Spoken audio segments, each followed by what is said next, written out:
Alhamdulillahi Rabbil Alamin. Wassalatu wassalamu ala asrafil anbiya'i wal mursalin wa ala alihi wa sahbihi ajmain. Amma ba'du.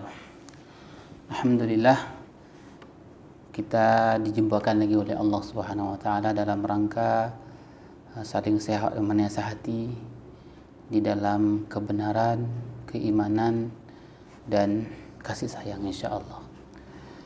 Alhamdulillah, video ini saya buat bukan dalam tujuan untuk menghina seseorang atau menyalah-nyalahkan seorang. Video ini saya buat khusus untuk edukasi atas dasar kebenaran. Maka saya ingin menyampaikan beberapa hal yang mungkin penting bagi kawan-kawan sekalian. Akhir zaman itu akan muncul Dajjal. Yang Dajjal ini memiliki ilmu yang luar biasa yang memang Allah berikan untuknya, yaitu ilmu sihir. Maka sebelum munculnya Dajjal itu, maka akan muncul pengikut-pengikut Dajjal, yaitu para tukang-tukang sihir. Ya, seperti itu. Nah, bagaimana hukum tukang sihir ini, ataupun hukum dukun ya, mendatangi dukun, itu sangat jelas sekali. Hukum mendatangi dukun ini sangat jelas sekali, bahwa Nabi pernah menyebutkan di dalam hadis riwayat Muslim, man ata arrafan fasa'alahu an syai'in lam tuqbal lahu salatun arba'ina daidah. Atau di hadis riwayat Ahmad, Nabi menyebutkan, man ata kahinan aw arrafan fasaddaqahu bima yaqul faqad kafara bima unzila ala Muhammad. Jika kita gabungkan kedua hadis ini lebih kurang menyatakan bahwa barang siapa mendatangi arraf. Arraf ini orang yang mengaku-ngaku bisa lihat-lihat. Nah, misalnya kita kehilangan uang atau kehilangan suami dan segala macamnya, kita mendatangi orang yang dikatakan bisa tengok-tengok orang tersebut, kemudian orang tersebut nanti akan memotong jeruk perut, ada beras, ada padi ya, kalau kemudian dicampakkan ke dalam air, kemudian dia seolah-olah bisa melihat, wah ini kamu begini, begitu. Itu arraf. Atau mengundi nasib, atau lihat di tangan, ini udah tahu nasib kamu begini, gitu ya. Nah, itu arraf, tukang tengok-tengok. Au kahin atau kahin. Nah, kahin ini dukun. Dia mengaku bisa mengobati perkara-perkara yang gaib, dan dia mengaku mengetahui perkara-perkara yang gaib. Padahal dia bukanlah orang yang soleh. Ya soleh, tapi soleh bersama syaitan, bersama iblis. Nah, orang yang seperti ini jika datang saja, itu jelas hukumnya disebut 5 sholatnya 40 malam. Seperti itu. Kemudian kalau kita datang kepada dukun, kepada tukang araf ini, dukun, tukang araf, kemudian kita percaya apa katanya. Nah, ini jelas sekali bahwa faqad kafara bima unzila ala Muhammad. Maka telah kufurlah ia akan apa yang diturunkan kepada Nabi Muhammad sallallahu alaihi wasallam. Nih, jika kita jelas itu dukun ya. Nah, seperti itu. Nah, ciri-ciri dukun mungkin hampir semua orang tahu lah. Salah satunya adalah dia mengobati dengan mantra-mantra ya, mantra-mantra dewa-dewi dan segala macamnya, mantra-mantra yang kita tidak mengetahui apa itu. Kemudian dia melakukan tumbal-tumbal dan segala macamnya lah. Ya, mungkin kita sudah lebih tahu tentang dukun. Nah, itu kalau hukum mendatangi dukun ya, datang saja tidak boleh, tidak diterima sholatnya 40 malam ya. Apalagi percaya, malah kita jadi dosa besar seperti itu ya. Nah, kalau kita mau melakukan apa yang dia suruh, jika andainya itu yang dia suruh adalah dengan tujuannya memberikan sesajian kepada syaitan, maka bisa-bisa kita syirik kepada Allah. Seperti itu. Tapi mudah-mudahan kita tidak syirik kepada Allah ya. Bukan maksud saya mengatakan orang syirik, tidak. Maksudnya kalau kita memberikan sesajian terhadap itu, kita tahu itu kesyirikan, kita buat juga, maka kita syirik kepada Allah. Nah, ini hukum mendatangi dukun beneran atau tukang ramal beneran atau dukun beneran ya, yang pakai syaitan ya, pakai jin kafir, pakai mantra-mantra dan segala macamnya. Nah, anehnya zaman sekarang banyak dukun yang bohongan. Nah ini, atau dengan kata lain tukang-tukang obat yang gaya seperti dukun, tetapi dukun settingan. Nah ini gimana ini? Kita mendatangi dukun settingan, gitu ya. Dukun sebenarnya dia bukan dukun, tetapi dia ada seseorang, misalnya ada seseorang yang sejatinya dia bukan dukun, bukan juga gus, gitu ya. Apalagi kiai ya. Tapi dia bergaya gus, misalnya bergaya orang alim, kemudian dia melakukan pengobatan. Nah, kemudian ada juga yang yang memang betul-betul bergaya dukun melakukan pengobatan. Nah, yang seperti ini bagaimana? Nah, jadi kan seolah-olah kita kan bingung nih. Maksudnya orang yang ngobatin tapi gaya gus atau gaya orang alim lah, bawa nama Allah, atau bertebaran sekarang di YouTube itu memunculkan hantu lah, kemudian ngomong secara hantu secara langsung ya, bukan melalui tubuh manusia tapi secara langsung. Ada juga yang istilah pengobatan dukun, katanya dukun, tapi dia tampil di YouTube misalnya pengobatan dukun. Ternyata kalau kita selidiki dukun palsu alias dukun settingan. Nah, gimana ini kita datangi dukun settingan ini, ataupun datangi dukun-dukun yang menyamar ya, yang gaya kayak Agus misalnya, tapi settingan, bukan dukun beneran ya. Kalau dukun beneran kan jelas apa kata Nabi dalam hadis riwayat Muslim seperti itu ya, hadis riwayat Ahmad. Nah ini gimana? Ada nggak, bisa nggak kita pakai hadis ini untuk dukun-dukun settingan atau dukun yang gaya-gayaan seperti itu? Nah mungkin tidak bisa kita pakai hadis ini ya, mungkin karena dia tidak betul-betul dukun, maksudnya dia tidak betul-betul punya ilmu kesaktian, tidak betul-betul nyembah setan gitu, tidak betul-betul, tetapi dia gaya-gayaan saja nyembah setan gitu. Padahal tidak seperti itu ya. Nah kalau yang seperti ini mungkin kita bisa katakan wa ta'awwalu 'alal birri wa taqwa wa la ta'awwanu 'ala itsmi wal udwan. Jadi di sini Allah menyuruh kita, Rasulullah menyuruh kita untuk saling tolong menolong dalam hal perkara kebaikan. Nah, dan jangan tolong menolong dalam perkara keburukan yang bukan masalah ketakwaan. Nah, kalau misalnya ada video-video edukasi seperti ini ya, atau video-video yang lain, nah kita share tuh, sebarkan. Itu namanya tolong menolong dalam ketaatan. Tapi kalau ada video-video yang pembodohan, nah yang nanti ujung-ujungnya adalah settingan, nah itu nggak usah di-share. Boleh di-share tapi kasih tahu dulu gitu misalnya. Nah ini kita jangan sampai tolong menolong dalam keburukan. Itu nggak boleh. Kenapa? Dukun itu atau dukun palsu ya, atau pengobat palsu ya. Jadi kadang-kadang sulit kita tentukan di zaman era sekarang ini. Ada pengobat asli dan ada pengobat palsu. Nanti akan saya bahas khusus gimana sih ciri-ciri, tips bisa membedakan antara pengobatan santet, pengobatan asli dengan pengobatan settingan. Nanti saya jelaskan.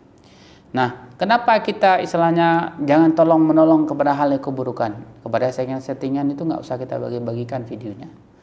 Kalau bisa nggak usah kita kita beri semangat, kita komen misalnya, semangat saya mendukungmu misalnya. Beri kita telah mendukung sesuatu perkara-perkara yang buruk ya, seperti itu. Jadi kita jangan mendukung keburukan. Kenapa? Karena pengobatan seperti itu mungkin ada beberapa hal yang dapat merugikan kita. Yang pertama, seolah-olah misalnya dia merusak budaya yang pertama ya, merusak budaya. Kenapa saya katakan merusak budaya? Seperti ini misalnya. Nah, ini kan ada rencong nih ya. Rencong Aceh nih, salah satu senjata dari Aceh nih misalnya. Nah, nanti seolah-olah katanya ini ada khodamnya, nanti kita energi, transfer energi dan segala macam. Nah, seiring waktu nanti orang-orang luar menganggap bahwa senjata-senjata budaya itu menjadi wah ini mistis dan segala macamnya. Misalnya peci seperti ini. Kalau di Aceh itu kan peci seperti ini ya. Nah, jadi ini dengan dikeramatkan ataupun dengan kata lain katanya ini peci luar biasa, kalau pakai peci ini kebal dan segala macamnya. Tasbih karamah nanti jual 3 juta, 10 juta misalnya rencong sudah disuwu, ini sudah dipuasakan seperti itu. Nah, jadi merusak budaya. Jadi melakukan settingan-settingan penipuan-penipuan dengan menggunakan misalnya belangkon misalnya, ya kan? Jadi merusak seolah-olah padahal orang-orang yang pakai belangkon itu memang orang-orang yang melestarikan budaya benar-benar. Sama seperti di Aceh misalnya pakai ini tapi buat settingan misalnya untuk pakai ini buat settingan, buat lucu-lucu, buat nipu-nipu misalnya. Nah, ini merusak budaya kita. Nah, budaya ini akan rusak. Akan dilihat oleh orang luar bahwa ternyata wah, itu nuansa mistis. Padahal nuansa sejarah seperti itu. Jadi bukan nuansa mistis lagi. Sama kalau di Jawa belangkon misalnya, ataupun ada juga yang misalnya sorban gitu ya, sorban. Jangan salahnya macam sal misalnya dan segala macam kain sal ya. Dan itu seolah-olah itu digunakan untuk bab perkara-perkara yang mistis, bab untuk gertakkan jin, mukul jin dan segala macamnya. Nah, ini merusak budaya. Itu yang satu. Kemudian yang kedua adalah menjadi rugi dari keuangan ya. Kenapa rugi dari keuangan? Karena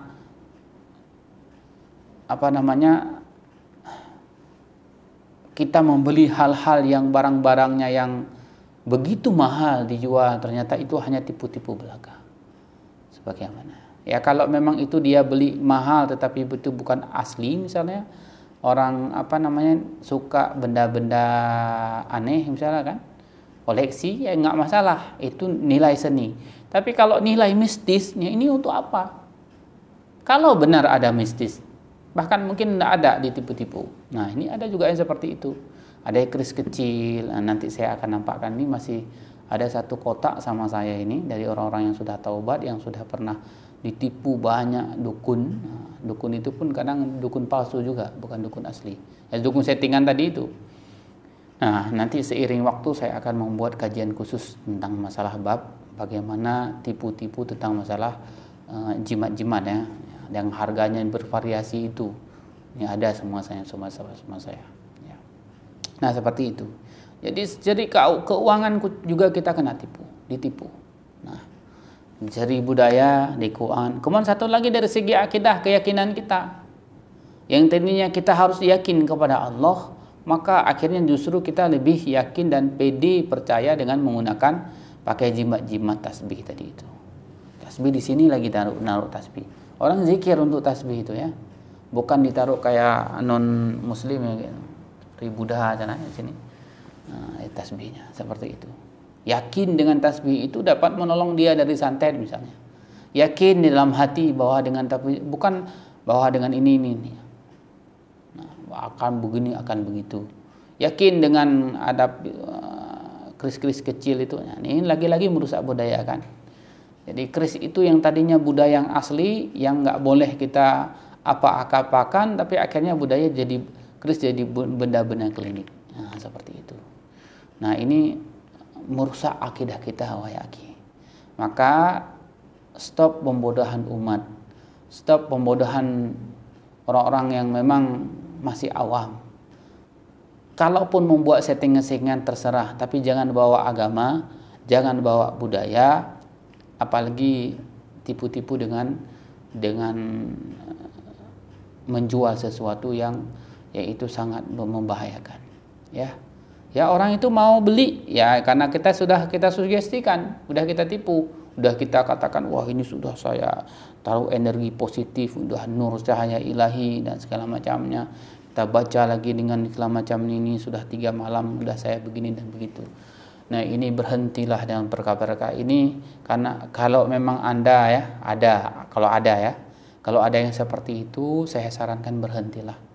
Taubatlah kepada Allah, maka Allah akan menerima taubat kita. Karena Allah tahu kita bisa menipu banyak manusia, tapi kita tidak bisa menipu Allah. Kita bisa mengedit nih video ini nih, kita bisa edit entah apa-apa suka-suka hati kita ya. Tapi ketika di yaumil hisab kita tidak bisa edit. Tidak bisa kita edit tuh di yaumil hisab. Maka yakinlah kepada Allah. Taubatlah kepada Allah, beribadahlah kepada Allah, minta pertolongan kepada Allah. Jangan minta pertolongan yang yakin dengan dengan keris-keris kecil itu, yang gigi-gigi harimau itu, yang belum tentu pun itu suci, mungkin masih najis. Nggak tahu kita dari mana. Kalau betul pun gigi harimau betul, ya kalau bukan gigi harimau gimana? Atau yang lain-lain yang jema-jema lain. Iyyaka na'budu wa iyyaka nasta'in. Kepadanya lah aku na'budu beribadah, wa iyyaka nasta'in, dan kepadanya lah aku minta pertolongan. Maka mintalah pertolongan kepada Allah. Kalaupun kita menggunakan sebagai tabaruk, gunakanlah Al-Quran. Karena Al-Quran itu menjadi obat syifa. Wa nunazzilu minal Quran ma huwa syifa wa rahmatul lil mu'minin. Tabaruk kepada Al-Quran tidak masalah. Tabaruk kepada Al-Quran, ya kan? Masih banyak ya cara Islam. Ngapain kita bertabaruk kepada keris-keris bohongan, kepada cincin-cincin yang katanya ada qadam? Untuk apa? Itu Al-Quran sudah ada itu. Hadis-hadis Nabi, doa-doa, a'udzu bikalimatillahi tammati min syarri ma khalaq, bismillahilladzi la yadurru ma ismihi syai'un fil ardi wala fis sama'i wa huwas samiul alim.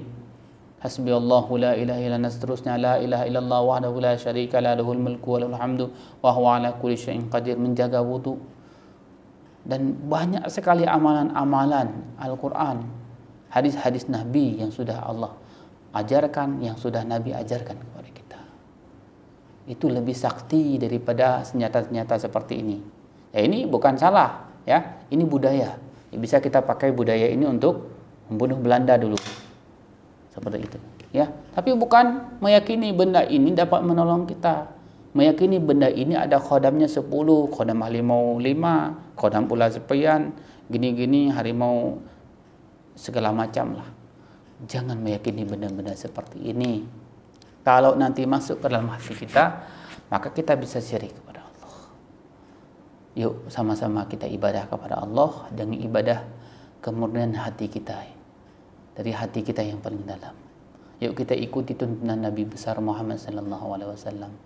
Kita ikuti tuntunan ulama-ulama kita. Ulama warasatul anbiya, ulama yang benar. Ya, bukan ulama yang bohong-bohongan ya. Karena zaman sekarang ini serba settingan. Ulama yang betul, yang dia punya pesantren, yang betul bisa ngaji dan segala macam. Begitu juga kita ikuti gus-gus yang gus beneran. Bukan gugusan bintang, alias jelas gus, tapi gus kan yang saya tahu kalau anak kiai besar ya, itu baru namanya gus. Yang saya tahu, kalau salah mohon diperbaiki di kolom komentar. Baik, hanya ini yang mungkin dapat saya beri nasihat, saling menasihati ya, kepada keburukan, kebaikan, saling kita saling menasihati.